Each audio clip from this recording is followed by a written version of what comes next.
kasih Anda masih bersama kami dalam program Majelis Sore, Majelis kita semua. Sikap Islam Wasatiyah yang kemudian tadi sudah kita banyak bahas, kemudian juga di segmen 1, 2, dan 3. Ketika kita mengkolaborasikan, menyatukan di dalam diri kita untuk proses ilmu dan amal ini sendiri, dan kemudian juga menyatukan iman, Islam, dan ihsan, ini kan menjadi PR sampai seumur hidup kita, begitu Pak ya. Bukan hanya ketika kita mengetahui kemudian mengamalkan, lalu kemudian sudah tidak ada berkelanjutan. Tapi di satu sisi kita hidup bukan hanya bersama-sama dengan makhluk Tuhan yang lain, dalam tanda petik beragama yang di luar dari agama Islam, non-Islam, yang kemudian kita kenal hari ini ada Kristen, Buddha, Hindu, Konghucu, dan lain sebagainya. Nah, dengan kemudian hari ini begitu Pak, seringkali kan ini masih juga menjadi perdebatan ya. Ada hari-hari tertentu yang dimana merupakan hari raya mereka. Yeah. Ini di sosial media masih saja saya lihat begitu Pak, di kolom komentar atau kemudian juga di ruang-ruang diskusi, ini masih menjadi topik hangat untuk pengucapan hari raya, pengucapan hari-hari besar bagi agama lain yang bagi sebagian kita itu diharamkan, bagi sebagian pendapat ulama pun juga diperbolehkan. Nah, ini kan sebenarnya sudah sejak lama, tapi hanya berbeda orang sebenarnya yang kemudian juga menjadi pembahasan hari ini. Tapi sebenarnya kalau kita memaknai toleransi, Pak, hari ini kan kita mengenal begitu banyak aktivitas-aktivitas, bolehlah kita sebut salah satu daerah di Indonesia yang kemudian juga kental sekali, daerah di mana mengutamakan tradisi dan agama yang sangat kental dengan atraksi atau kemudian hal-hal yang sifatnya bisa dibilang kegiatan-kegiatan keagamaan, tapi disatukan dalam kegiatan yang seolah-olah menjadi kegiatan umum begitu bagi wisatawan, bagi para pelancong yang kemudian juga hadir ke daerah tersebut, yang kemudian juga akhirnya terlihat mengikuti seluruh aktivitas-aktivitas tertentu yang kemudian juga di luar dari aktivitas Islam itu sendiri. Sejauh mana sebenarnya memaknai toleransi? Apakah yang tadi saya sebutkan bentuk toleransi atau seperti apa? Oke. Sini pas yang ketiga ya, prinsip dalam wasatiyah tadi ya. Pertama tawasud, kedua tawazun, seimbang, ketiga tasamuh gitu ya. Ya, tasamuh itu dalam bahasa sekitarnya toleransi. Toleransi. Dalam hidup itu nggak ada yang namanya satu warna tadi kan. Islam wahid, Muslim katsir gitu ya. Bentuk ekspresi keberislaman itu macam-macam, tidak sama. Dalam Islam kita mengenal di Ahlus Sunnah wal Jamaah saja ya ada 4 mazhab fikih gitu ya. Ada Hanafi, ada Maliki, ada Syafi'i, ada Hambali gitu ya.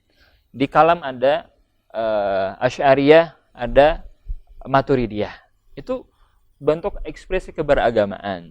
Kita juga mengenal misalnya kan dalam Islam ada berbagai mazhab-mazhab kalam gitu ya. Selain yang 2 tadi ya. Ada misalnya mazhab Salafiyah atau Wahabi, ada Syiah, ada Mu'tazilah, ada macam-macam yang lain-lain gitu ya. Bukan ada Qadariyah, ada Jabariyah, ada Khawarij ya. Itu bagian-bagian dari pernak-pernik keberagamaan umat Islam ya. Bisa nggak kita menyatukan? Itu kata Tuhan nggak usah, itu memang nggak bisa gitu kan. Tuhan mengatakan, ya sudah, memang itu kenyataan. Kalau Tuhan menghendaki, kata Tuhan gitu ya, walau sya'allahu laja'alakum ummatan wahidah. Kalau seandainya saya tuh mau, kata Tuhan gitu ya, saya biasa menjadikan kamu itu sebagai umat yang satu gitu ya. Hanya kata Tuhan, silahkan Anda berlepas tabiqul khairat. Ya udah, ini kan kondisi real seperti ini, itu barangkali bagian dari apa yang harus kita hadapi sebagai umat Islam gitu ya. Ada beragam mazhab, beragam jalan dalam beragama gitu ya. Itu pilihan-pilihan sebenarnya gitu ya. Jadi yang namanya mazhab itu kan pilihan dalam kita beragama, yang pas dengan kita seperti apa. Nah, dalam kondisi yang berbeda-beda tadi, yang muncul adalah tasamuh. Ya sudah ya, kita menghormati perbedaan ya. Agree in disagreement, kata orang gitu ya. Sepakat dalam ketidaksepakatan gitu ya. Ya, misalnya tadi kan di Islam kita mengenal, misalnya ketika di awal bulan puasa atau menentukan satu Syawal, ada yang menggunakan hilal, ru'yah, ada menggunakan yang namanya hisab. Keduanya ada dasar gitu ya. Atau kemudian misalnya yang tadi ya disebutkan tentang misalnya ada yang membolehkan mengucapkan selamat hari raya buat yang berbeda, ada yang tidak boleh. Ya memang itu memang sudah ada faktual.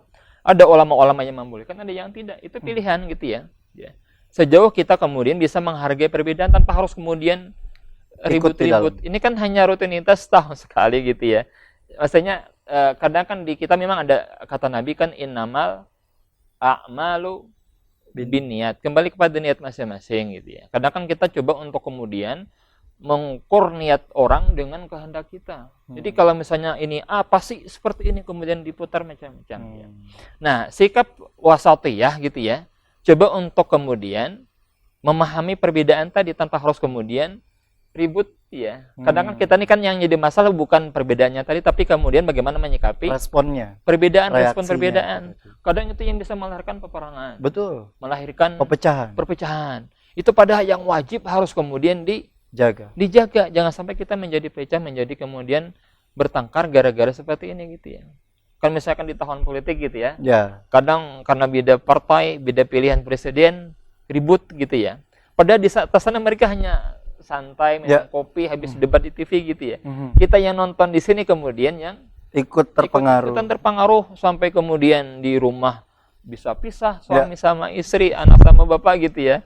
Karena beda pilihan tadi. Itu bukan sikap yang wasati ya.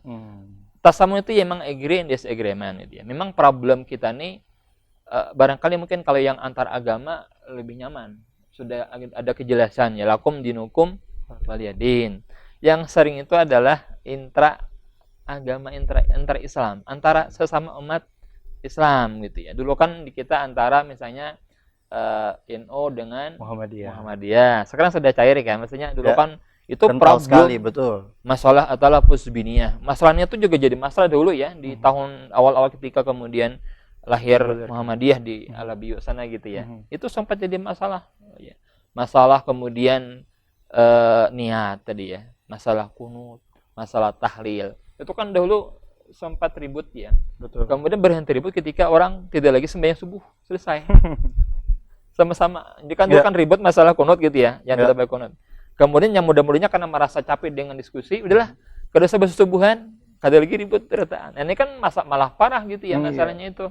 Yang ibaratnya yang khilafiyah itu kan dipersoalkan, malah yang wajib kemudian ditinggalkan. Gara-gara bahwa masalah khilafiyah, kemudian akhirnya udahlah sekarang udah hampir ribut gitu ya. Kenapa? Karena nggak lagi sembahyang. Dan jangan sampai kita seperti itu. Iya. Jadi itu yang tadi kan yang penting di antara bagian dari prinsip wasatiyah. Ini juga bagian dari yang emang dari MUI gitu ya. Betul. Ada 10 prinsip wasatiyah, 3 tuh yang coba kita kopas secara apa yang penting yang biar mudah diingat. Talota tadi gitu ya. Pertama tawasut, yang tengah-tengah dalam beragama, tidak ekstrim gitu ya. Jangan ekstrim yang radikal yang sampai menjadi teroris itu yang memang harus diinyahkan gitu ya. Jangan juga sampai liberal. Kada lagi bertuhan bahasa sembahyangan. Itu juga tidak pas. Tawasud tengah-tengah gitu ya. Tawazun. Kemudian yang terakhir adalah tasamuh ya. Itu yang barangkali juga menjadi catatan akhir atau simpulan dari majelis sore kita di hari ini. Rasanya ketika kita semuanya mengamalkan itu semua, rasanya tidak ada perpecahan ya Pak ya, tidak ada kemudian juga konflik yang kemudian secara ekstrim terjadi di tengah-tengah kita. Namun sekali lagi karena itu sunnatullah yang kemudian juga terjadi, patutnya kita yang kemudian juga memiliki ilmu dan pengetahuan untuk itu, untuk kemudian sekali lagi tidak mudah terpancing dan tidak mudah untuk menyebarkan akan informasi-informasi yang seringkali memicu akan terjadinya gesekan-gesekan intra-agama yang ada, terutama sesama kita, sesama umat muslim. Terima kasih Pak Zainal, Ketua LP2M UIN Antasari. Terima kasih teman-teman dari Politeknik Hasnur yang kemudian juga sudah hadir. Terima kasih juga bagi para pemirsa yang sudah menyaksikan program Majelis Suara. Semoga insya Allah kita semua mendatangkan keberkahan atas tayangan ini dan kebermanfaatan, dan kita semua mendapatkan ampunan dari Allah Subhanahu wa taala. Akhirnya saya Gusti Muhammad Arman mewakili seluruh kerabat kerja yang bertugas mengucapkan terima kasih atas perhatian dan kebersamaan Anda. Sampai jumpa. Wassalamualaikum warahmatullahi wabarakatuh. Waalaikumsalam warahmatullahi wabarakatuh.